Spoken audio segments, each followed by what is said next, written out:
Você pode colocar a verdade diante dos olhos de alguém e ainda assim vê-la desviar o olhar. Não porque a verdade seja fraca, mas porque aceitá-la significaria o colapso de sua identidade. Muitos não defendem ideias, mas sim a versão de si mesmos construída sobre essas ideias. A razão ameaça o conforto. E o conforto costuma ser mais valorizado do que a honestidade. Uma mente que teme a mudança chama a dúvida de inimiga e a certeza de virtude. Eles não perguntam, isso é verdade? Eles perguntam, isso protege aquilo em que eu já acredito? É por isso que os argumentos falham. Você está falando a linguagem da razão. Para alguém que só ouve promessas de reafirmação, despertar uma mente assim exige dor. E a dor é uma professora que a maioria se recusa a conhecer. Assim, os sábios falam onde há ouvidos abertos e permanecem em silêncio onde o orgulho fechou a porta. Nem toda batalha vale a pena ser travada. Algumas vitórias são simplesmente ir embora. Foi isso. Eu vi uma ocasião, só abrindo um parênteses aqui, isso não interessa, tá? Sim, tô contando pra nossa assim, mas assim, nada disso tira um CCB da CCB. Nada. Não. O pior escândalo que você vê, nada disso tira um CCB da CCB. É incrível. O nível de dureza, de coração, de cegueira, como você bem diz, idolatria, né? É tal que, assim, o que nós vimos na minha casa não abalou 1 milímetro nós com a congregação cristã. Procurou outras esferas dentro dela. Exatamente. 1 milímetro não abalou. Em nenhum momento passou na cabeça do meu pai e da minha mãe, tô fora disso aqui. Isso é incrível. Eu fiz uma live essa semana de uma irmã que ela foi na igreja buscar a palavra junto com o filho. O ancião conhecia o filho da irmã, sabia que ele estava buscando palavra para casamento. Ele sabendo, ele pregou. Você está aqui e você está perguntando por que você não consegue arrumar uma irmã para casar. E Deus manda te pregar. Você é bode. Você é ímpio. E você nunca vai levar uma ovelha daqui. Eita. O cara saiu para fora, uma pessoa gente boa, trabalhadora, normal. Mas por que eu sou ímpio? Meu Deus, imagina, é Deus falando comigo. Deus falou que não tem jeito para mim. Ele se matou. E tá o áudio no meu. A irmã falando. Você tá brincando. Rapaz, se você escutar a irmã contando, a voz de uma irmã moída Quando de isso? tristeza, há 20 anos atrás. Ela saiu da CCB? Agora, ouvindo o evangelho, que foi cair a ficha. Você tá brincando. Há 20 anos aconteceu isso? Há 20 anos. Ela falou lá. assim, irmão, eu deveria ter saído naquela época. Perdi meu filho, o ancião foi no velório, o caixão no meio da sala. Eu falei, irmão, ele tá aqui por causa daquela pregação maldita que o senhor fez. Olha aqui o meu filho. Cara, é assustador. E ela não saiu da CCB.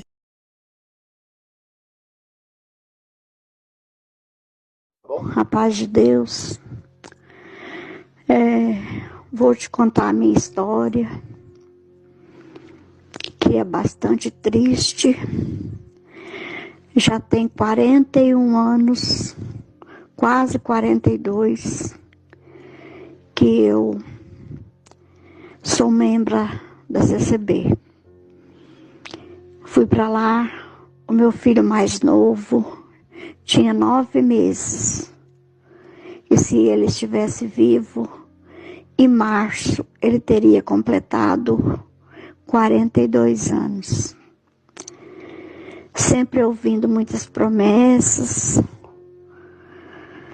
que meus filhos iam ser músico, violinista, que Deus ia completar a obra no meu lar, que eu não ia descer à sepultura sem ver minha família servindo a Deus, que minha casa ia ser chamada de casa de oração, que Deus ia realizar os desejos do meu coração, que Deus ia virar a página da minha vida e escrever uma nova história. Promessas que eu venho ouvindo há anos e anos e nada nunca se cumpriu. E agora não tem mais chance mesmo de nenhuma se cumprir. Criei meus filhos na graça, cresceram na graça, e quando adolescentes deixaram de ir para a graça, não seguiram caminho errado nenhum, e o mais novo permaneceu na congregação e começou a gostar de uma moça que não era batizada. E ele falou: mãe, eu vou buscar a palavra, se Deus confirmar, eu vou casar dentro de 2 meses. Aí ele já tinha comprado o guarda-roupa de casal, ele já tinha comprado o rack, ele já tinha comprado um jogo de sofá, ele escolheu o jogo de sofá mais caro da loja, muito bonito o jogo de sofá. Ele já tinha comprado fogão. A minha sala é muito grande, ela montou tudo num canto da sala, e eu joguei uns lençóis por cima, mas estava tudo nas caixas. E ele foi buscar a palavra. E quem atendia muito o culto era o ancião, e não o cooperador. E no dia que eu estava buscando a palavra, como de costume, era o ancião local que estava atendendo o culto. Mas o irmão sabia que ele ia buscar a palavra, porque o amigo dele, que era muito amigo do ancião, contou para o irmão ancião: Virgílio logo vai buscar a palavra para casamento. Para casar com quem? Com a Fabiana. Aí o irmão, na hora do culto, pregou, leu um texto, meu filho e ela buscando palavra para casamento. Aí ele leu um texto, eu não me lembro mais o texto que ele leu, o texto bíblico que ele leu, e ele disse assim: tem alguém aqui, acabou de ler e disse assim: tem alguém aqui buscando palavra para casamento. Você nasceu e cresceu num lar cristão e até hoje não quis obedecer a Deus. E agora está buscando palavra para casamento? Então Deus diz: é não, não e não. E agora Deus muda a linha da palavra. E aí começou a pregar outras coisas. Eu olhei para trás, mas deu para perceber que a lágrima estava rolando no rosto do meu filho. E depois, conversando com ela, com a moça, ela falou que se sentiu uma formiguinha, que se sentiu muito humilhada. Estava falando com ela, né, que ela não era batizada, meu filho já era. Aí saiu da igreja, um foi para um lado, o outro foi para o outro. Ele nunca mais, era muito obediente à palavra, nunca mais se aproximou dela. Permaneceu por mais um ano na congregação e resolveu abandonar. Ficou um tempão sem congregar, mas nesse período ele não deixou de ajudar na obra da piedade. Ele fazia compra, irmão. Não era de um pacote de arroz, não. Era de um fardo de arroz. E você sabe que um fardo vem 5 pacotes de 5 quilos. Ele comprava era fardo de açúcar. E um fardo vem 5 pacotes de 5 quilos. Ele comprava cestas básicas, que não era cesta básica. Não era o básico, tinha de tudo. Teve uma irmã que falou comigo: irmã, a compra que eu ganhei, que eu recebi, deu para mais de 3 meses. E ela era o marido de 5 filhos. Então, Era assim, ele, durante o tempo que ele esteve afastado, que ele não frequentava os cultos, ele não deixou de contribuir com a obra da piedade. Depois ele voltou, ele resolveu, mãe, vou voltar a congregar. Eu falei, isso mesmo, meu filho, volta a congregar, não fica distante de Deus, não. E na noite que ele voltou a congregar, o ancião tornou a pregar. Sabe por que você não se casou ainda, que Deus não preparou uma esposa para você ainda? Porque Deus não prepara ovelha para lobo. Meu filho não era um lobo, irmão. Era o filho mais carinhoso que eu tinha. Era o filho mais temente a Deus que eu tinha. Um dia, ele comprou 3 bermudas, chegou, me mostrou tudo que ele comprava, ele me mostrava. E eu falei com ele assim, meu filho, mas servo de Deus não usa bermuda. Só falei assim. Aí eu senti um cheiro de pano queimado. Olhei pela janela do meu quarto, ele estava pondo fogo nas 3 bermudas, queimando e queimou as 3 bermudas. Era muito temente, obediente.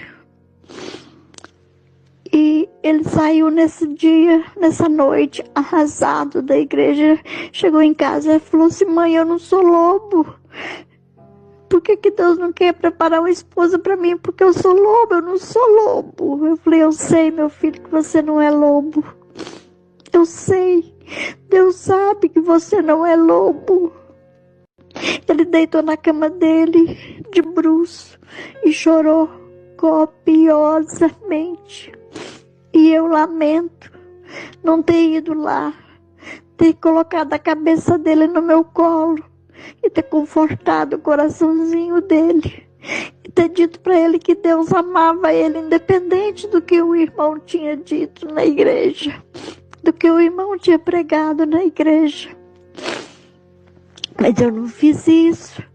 Eu passava para lá, passava para cá, e ele chorando de soluçar. Ele resolveu não voltar mais à congregação. E logo depois, pouco tempo depois, ele tirou a própria vida. Ele resolveu não voltar mais à congregação. E logo depois, pouco tempo depois, ele tirou a própria vida. E deixou uma carta para mim. Deus não me ama, mas não abandone a congregação, mãe. Não abandone a igreja, para um dia a senhora encontrar com a avó. Eu sei que eu não vou para o mesmo lugar que vocês vão. Ele dizia isso porque ele tinha tirado a Bíblia, né? Aliás, tirado a vida. Eu sei que eu não vou para o lugar que vocês vão. Nós não vamos nos encontrar, mas a senhora vai encontrar com a avó. Não se revolte contra Deus. Não abandone a igreja. E disse que estava se sentindo insignificante, tanto para a Irmandade quanto para Deus. E foi embora, meu filho. Foi embora, irmão. Com 23 anos de idade, lindo, lindo, bom, trabalhador, honesto. Foi embora. Deixou meu coração. Eu tive uma depressão muito profunda. Fiquei 44 dias internada na ala psiquiátrica do Hospital do Ipiceng, que é o Hospital dos Servidores Públicos do Estado de Minas Gerais. E durante o tempo que eu fiquei na ala psiquiátrica, eu não recebi visita de nenhum irmão sequer, nenhuma irmã sequer. No dia do velório, o irmão que pregou essa palavra maldita na igreja entrou na sala E a casa estava cheia de gente que teve que formar fila para passar na frente do caixão do meu filho. Quando eu vi ele, eu gritei para ele: tá vendo, irmão, o que você fez? Se você não tivesse pregado daquela maneira naquela noite, meu filho hoje não estaria nesse terno de madeira aqui, não. Você tá vendo o que você fez? Aí ele não me respondeu nada. Na mesma hora ele entrou do mesmo jeito que ele entrou, ele saiu. Na mesma hora ele saiu. Não esperou eu falar mais nada. E na época que ele pregou, ele tinha um filho fora do casamento.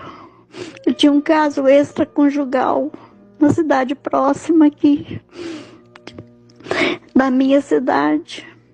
E ele tinha um filho de 5 anos fora do casamento, que hoje já deve estar com uns 25, 30, sei lá. Ele teve um caso extraconjugal com uma irmã que era casada com um irmão mais idoso, num bairro distante do centro. Isso tudo veio à tona logo depois que tudo isso aconteceu com meu filho. Então era um idólatra em cima do... Um idólatra não, um adúltero em cima do púlpito, pregando profecia, destruindo vida.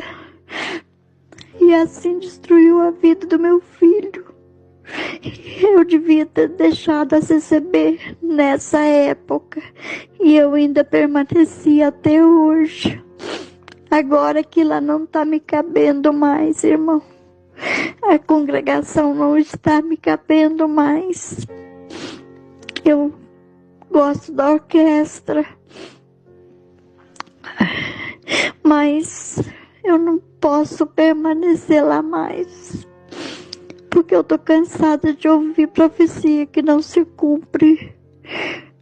Eu tô cansada, eu questionei com o cooperador, que não é esse que pregou isso pro meu filho, foi destituído do cargo, porque descobriu-se os casos extraconjugais dele, veio à tona. E ele foi destituído do cargo.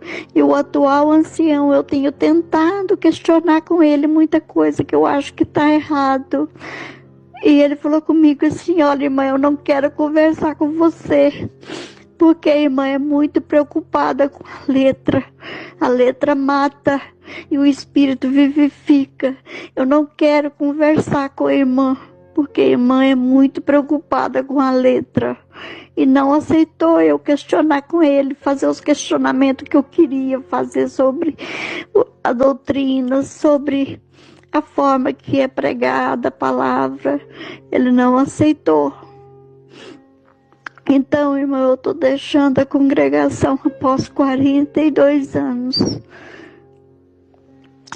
E graças a Deus, que Deus tenha aberto meus olhos ainda a tempo de buscar uma igreja onde realmente se estuda e se prega a palavra de Deus.